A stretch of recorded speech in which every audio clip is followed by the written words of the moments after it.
Britain, America, France, Germany, Italy, Japan and Canada are expected to sign the joint declaration that aims to secure Ukraine's place in NATO and boost long-term security.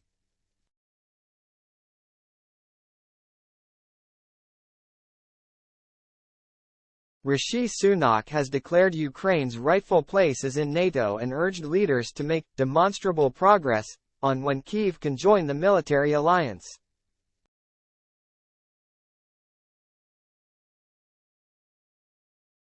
The Prime Minister said Britain is with Ukraine for as long as it takes and said Western leaders must send a strong message to Russian tyrant Vladimir Putin.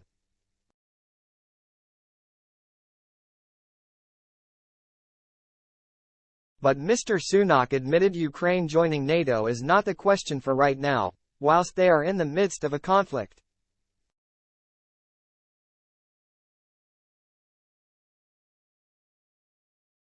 Mr. Sunak said ahead of the NATO summit in Lithuania, "I've always said that Ukraine's rightful place is in NATO and that we stand by the language of Bucharest in 2008.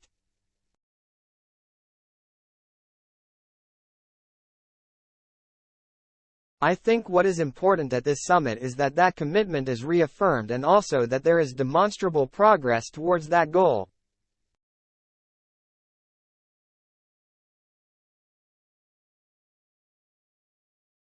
The Prime Minister said it is vital Western leaders show Russian tyrant Vladimir Putin that everyone is in it for the long haul.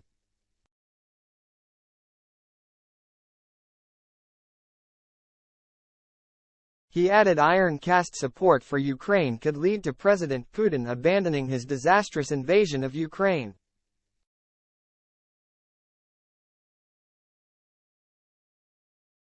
He told reporters, "There is no point in just waiting out the West, and not just the West but the alliance of people that have formed to support Ukraine.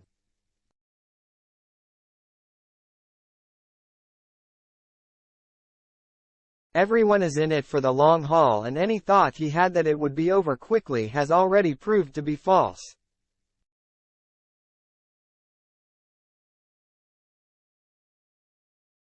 He thought it would be all done and dusted in a few days. We need to make sure he realizes that support is here to stay, and the quicker he realizes that, hopefully he changes his calculation about continuing with what is an illegal and unprovoked aggression.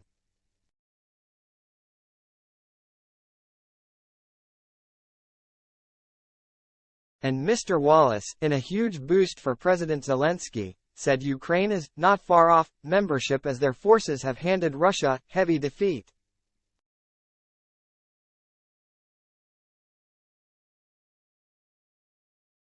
The Defense Secretary revealed Kyiv has carried out many of the reforms demanded of members by the alliance.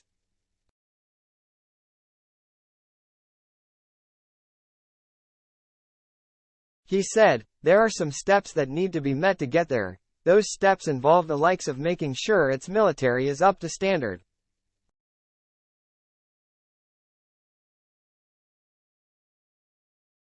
We can see right now that its military is up to standard. Its military is taking on a far superior-sized Russian force and has dealt them a heavy defeat.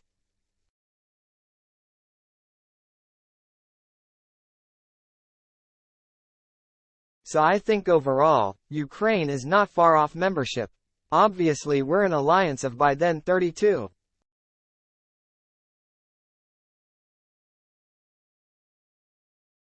Everyone has to move at the same pace, but Britain's point of view is Ukraine belongs in NATO.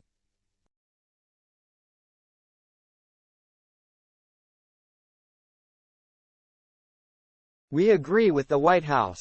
We have to wait until this conflict is over, but a lot of the reforms that were set out back in 2014 by NATO, accession rules, Ukraine has followed.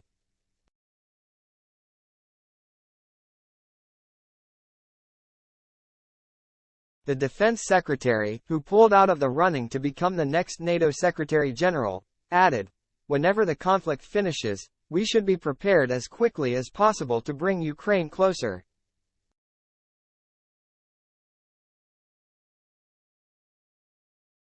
Ukraine's President Zelensky, in a dramatic move, slammed NATO's absurd offer to join the military alliance without setting out when.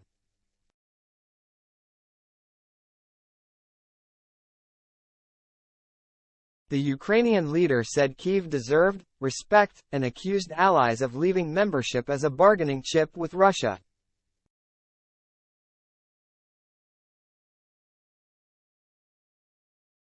Mr. Zelensky said the delay was providing Russia with the motivation to continue its terror.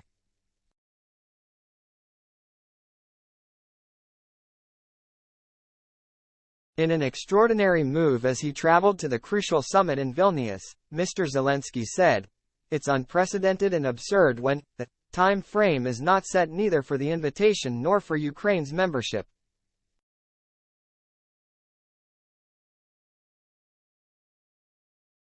While at the same time vague wording about conditions is added even for inviting Ukraine.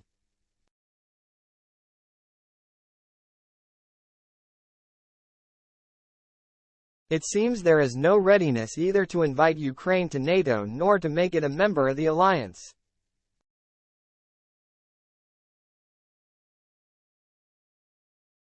This means that a window of opportunity is being left to bargain Ukraine's membership in NATO in negotiations with Russia.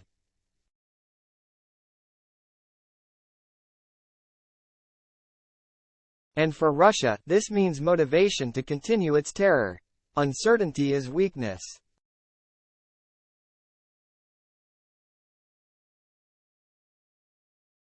And I will openly discuss this at the summit. A draft agreement on Ukraine's membership states NATO will extend an invitation to Ukraine to join the alliance when allies agree and conditions are met.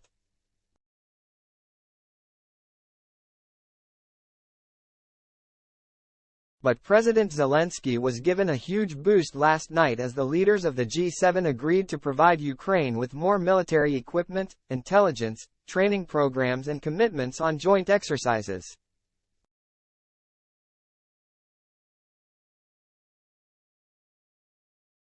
Britain, America, France, Germany, Italy, Japan and Canada are expected to sign the joint declaration on Wednesday to bolster Ukraine's long-term security.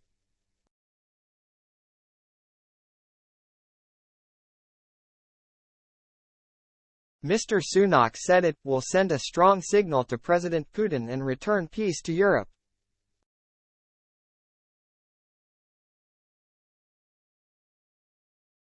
He said, as Ukraine makes strategic progress in their counteroffensive, and the degradation of Russian forces begins to infect Putin's front line, we are stepping up our formal arrangements to protect Ukraine for the long term.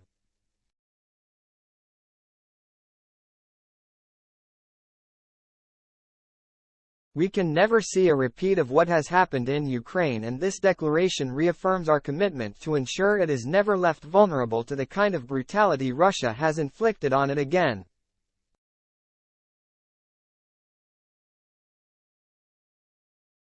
Supporting their progress on the pathway to NATO membership, coupled with formal, multilateral, and bilateral agreements and the overwhelming support of NATO members, will send a strong signal to President Putin and return peace to Europe.